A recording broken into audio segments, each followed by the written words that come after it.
আলাইকুম, সবার কি অবস্থা, কেমন আছেন? আমার হাতে এগুলা কি জানেন? এগুলা হচ্ছে অনেক মূল্যবান জিনিস, অনেক রিস্ক নিয়ে বাংলাদেশ থেকে টেনে নিয়ে আসছি এই জিনিস।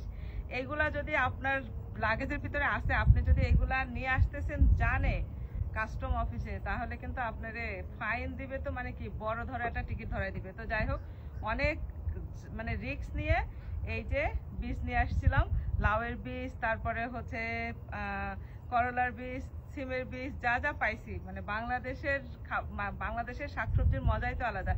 আমরা তো এখানে যখন নিয়ে আসার পরে লাগাই, সার মাটিতে হয়, তারপরে ওগুলা থেকে আবার আমরা বীজ বানাই। বীজ বানাইতে ওগুলা মানে লং প্রসেস হইতে ওগুলা আর কি একটু বিদেশি টেস্টি হয়ে যায়। তো বাংলাদেশে এগুলা দেশি একদম মানে তাজা তাজা যে বীজগুলো আছে না, আমি ওগুলা বাংলাদেশ থেকে আমার তাওয়ের দোকান থেকে নিয়ে আসছি। তো যাই হোক, এই যে দেখেন, এখন এগুলাকে আমি গাছ লাগাই দিব, আমি মাটিতে লাগাই দিব। দেখেন কি সুন্দর করে গেরা গজাইছে। আপনারা কি বলেন? শিকড় গজাইছে, গেরা গজাইছে। যাই হোক, এটাকে আমি হচ্ছে যে লাগাই দিব। আর একটা জিনিস আমি বুঝলাম না, বাংলাদেশ থেকে যখন আমি এই বীজগুলো কিনে নিয়ে আসছি, এই বীজগুলো না বিভিন্ন কালার দিয়ে রং করা ছিল। এই রং করার বিষয়টা আমার জানা নাই। আপনাদের যদি কারো জানা থাকে কেন এই বীজগুলাকে এইভাবে রং করে, তাহলে হচ্ছে আপনারা অবশ্যই আমাকে কমেন্ট করে জানাবেন যে বীজগুলাকে রং করা হয় কেন। এই তো খুব সাবধানতার সাথে এখন আমি এগুলো একটা একটা করে তুলে মাটিতে লাগাই দিব। তারপরে তো গাছ হবে ইনশাল্লাহ, দেখতেই পারবেন রূপাপুর সাথে।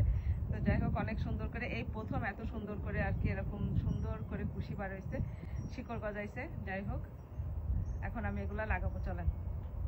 যে এই বাটির ভিতরে আমি প্রথমে বীজগুলাকে ভিজাই রাখছিলাম, ভিজাই রাখার পরে এখন এই যে ভিজা টিস্যু দিয়ে এইভাবে রেখে দিয়েছিলাম। দেখেন কি সুন্দর, প্রত্যেকটা বীজ থেকে এরকম, এই যে দেখেন মাশাআল্লাহ, এই যে এরকম কুশি বের হয়েছে। এখন আমি এই দেখেন প্রত্যেকটা বীজ থেকে এই যে এরকম কুশি বের হয়েছে। এটা হয়তো এগুলো সব হচ্ছে লাউয়ের বীজ।